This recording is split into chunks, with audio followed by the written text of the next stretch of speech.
Cameraman আজকে camera ভালো করে ধরবো, একখান ভিডিও করবো, একবার বাইরে লই যাবো, ঠিক আছে? আচ্ছা।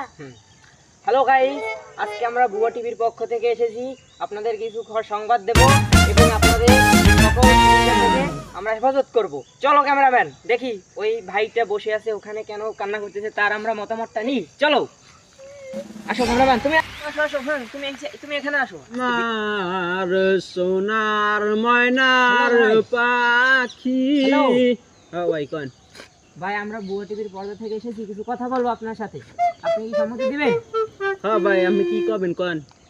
ভাই আমরা অনেকক্ষণ যাবত দেখতেছি আপনার মনে অনেক কষ্ট। কি কষ্ট আমাদের একটু প্রকাশ করবেন? ভাই কি আর কমু, দুঃখের কথা কন পারি। শীতকালে মোটেও টেহা যাইতেছ না, এত শীত, কম্বল ল্যাপ খাতা জামা কাপড় অভাব নাই, কিন্তু এখন একটা বউর দরকার। বাড়ি বাপ মায় দেখতেছ না, বিয়ে টিয়ে দিতে আসে না, এখন এই অবস্থা কি থাকা যায়? আমি কন ভাই এটা তো সবারই, এরা সব দাম্পত্যের জীবনই এইটা একটা দুঃখের সংবাদ। যেহেতু তাহলে আপনার বাবা মাকে বলেন।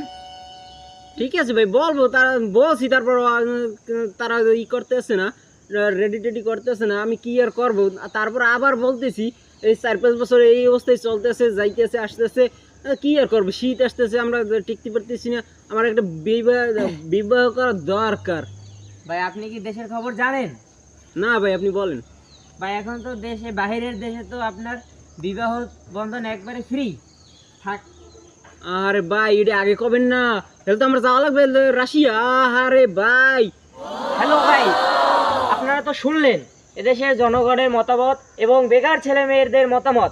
কারণ তারা বাগানে চিপায় সবখানে বসে থাকে, তারা মনের দুঃখে গান গায়, কান্না করে, কারণ তাদের মনে এখন একটাই দুঃখ, কারণ তাদের বাবা মা কেন তাদেরকে বিয়ে করাই দিচ্ছে না।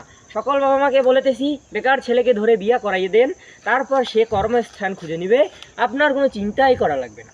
এদেশে এখনও যদি কোনো মেয়ে বাবা থেকে থাকেন, এই ছেলেটার জন্য একটা মেয়ে দিয়েন, ছেলেটা যথেষ্ট ভালো, তার কথা শুনে বুঝেছি।